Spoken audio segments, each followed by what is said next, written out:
কিন্তু হুমায়ুন কবিরকে কিছু অ্যাকশন নিতে পারেনি, সে ক্ষমতা মমতা ব্যানার্জির নেই।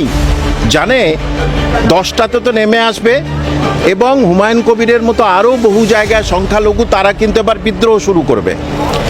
সংখ্যালঘু বলে চিৎকার করে সংখ্যালঘুদের জন্য আলাদা একটা প্রকল্প করেছে। কেউ বলতে পারবে সংখ্যালঘুদের জন্য একটা আলাদা প্রকল্প করেছে?